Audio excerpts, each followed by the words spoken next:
All right, everyone, the Trump tax reform will help the lower working and middle class in this country. It'll also help the upper middle class. Notoriously, the one group of people predominantly not benefiting that much are people who have, their personal income is in the highest bracket. They get the least in savings. The Atlantic wants you to conflate absolute numbers with ratios. This is a big propaganda strategy. We see it all the time. It's like debt and deficit. When politicians ignore the difference between the two and they're hoping that you do too, it's propaganda. They're hoping to mislead you. If you look at absolute numbers, people who make more money are saving more. If you look at a ratio, though, the poor, people in the working and lower middle class are the ones that get the biggest benefit because they pay the least. So there's less for them to save. The ratio of their savings, though, is considerably higher. Somebody who's making, I think it was 30 grand a year, they're going to save 20% on their taxes. It's an enormous amount comparable to their income. Somebody in my bracket, I think I looked and that's just the direct savings. That's not even the fact that you've increased the standard deduction as well. And keep in mind, some people, they can use write-offs. Like if you're self-employed, you pay an extra tax, but you can also write some things off. So it tends to balance out. And I think above 100 grand a year, that they stop doing the extra, it's 15%. They rescind it. And then you can offset some state taxes. Like if you're in a high tax state, you get a little bit back because your state is corrupt, basically, like if you're in D.C. I wonder why D.C. is on that list. So the congressman can have an extra write-off, I guess. I don't know that I would support that, but I think you should just cap the state's total tax load. Yeah, states should be bound by the Constitution too. They're being onerous and burdensome. It's perpetual punishment. It violates the Constitution. I'm just joking. It's a Ron Paulish joke, I suppose. But the tax plan's going to help people who are poor. I've already looked at it. You can even their own write-ups. The Atlantic is like anti-Trump 101. It's up there with the New York Times or MSNBC or CNN.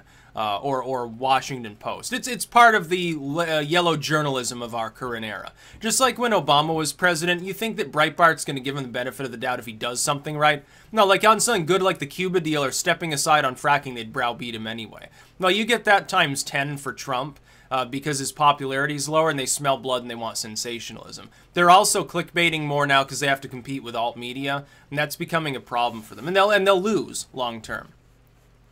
But this media, their own write-ups say, yeah, people who are making small amounts of money, they're going to save on their taxes. If you're paying any taxes at all, you're saving some on your taxes. Disproportionately, it's going to help people who are in the working class and stuff. But a month ago, they were saying it was going to cause them to pay more. They were saying the poor would have to pay more taxes. The middle class would pay more.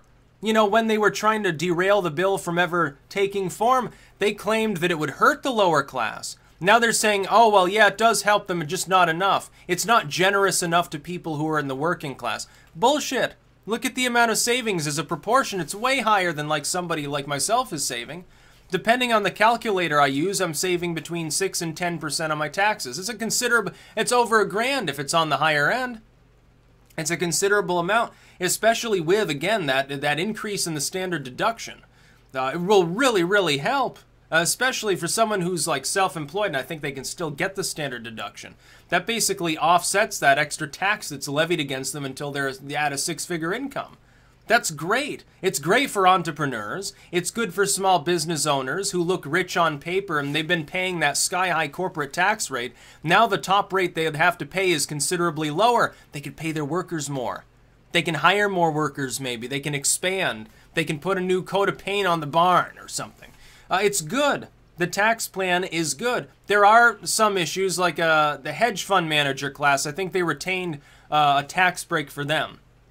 And while I think that's efficient and good, at the same time, it's not good optics because hedge fund manager is lower than dirt. It's lower than televangelist minister in most people's opinions. You think what you will, but I mean, they didn't really have a choice other than to re-include that proposal.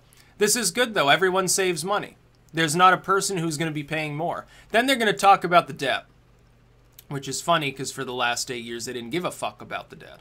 They didn't care about the deficit. They said, oh, that's just imaginary. It doesn't harm anything. It's good to have a little bit of debt. It's manageable. Don't worry about it. Now all of a sudden they're going to care again. That's going to be their big attack line. I'm telling you right now, it's not going to work.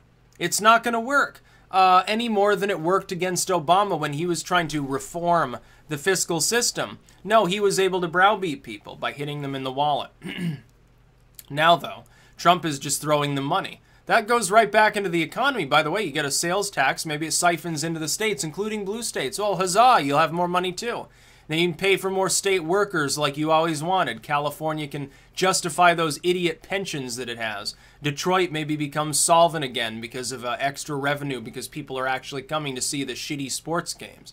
Yeah, that's how it's going to work. And the Atlantic wants you to ignore that and think, well, it's not generous. It's evil. The Republicans are attacking the lower class by not throwing them enough tax relief. That's funny. You didn't want them to give any tax relief to anyone. The Democrats are going to have to own the fact that they fundamentally opposed the idea of relieving people of the amount that they were paying. That's going to be a big problem for them come the midterms, don't you think? When people notice on their taxes that they're paying $1,000 or $2,000 or whatever less, aren't they going to think, yeah, that's pretty good. And now I can go, I can budget for the next couple of months, I'll have a little extra money. That's a good thing for them to raise morale, increases consumer confidence, maybe investment, maybe lifts people up. People on the margins get lifted to a different bracket, basically. Because they can get ahead, they can invest a little bit more in what they need and live a good life. That's a good thing. That's what you want. It restores upward mobility. Not completely, but to some extent. As far as the banking deregulation that went on, yeah, maybe banks will be lending more too. Maybe this will spur on economic growth. It'll be like back in the 90s. Of course, then you get the dot-com bubble burst at some point, and social media and cryptocurrency and all that stuff. Right now, Bitcoin is having huge problems. Although I don't think that that the worst has come yet. I think that it stabilizes, begins rising again, and then probably collapses at a later date. Don't take my advice of, disclaimer, I'm not giving you official fiscal advice on that. So don't fucking sue me if I'm wrong and you lose like $1 million bucks. Go complain to, all the people on Wall Street. They're the real problem. The Democrats are the party of corporations. Oddly enough, though, they don't want to give business relief, and I'll tell you why. It's because under the convoluted Bush-Obama era tax codes, big corporations pay little. They don't have to worry about the sky-high corporate tax rate. Little businesses do get fucked, though.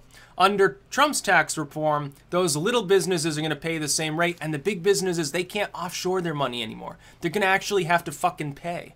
But these corporations don't care because it's a lowered rate, so they're like, well, maybe we don't have to anymore.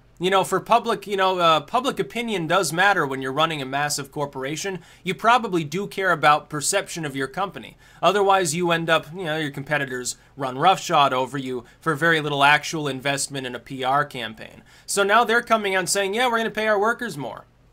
Yeah, we're going to give you a bigger bonus. Yeah, your pension just rose. Yeah, everything's so we're going to hire some more people. Oh, the morale boost is already moving across the country.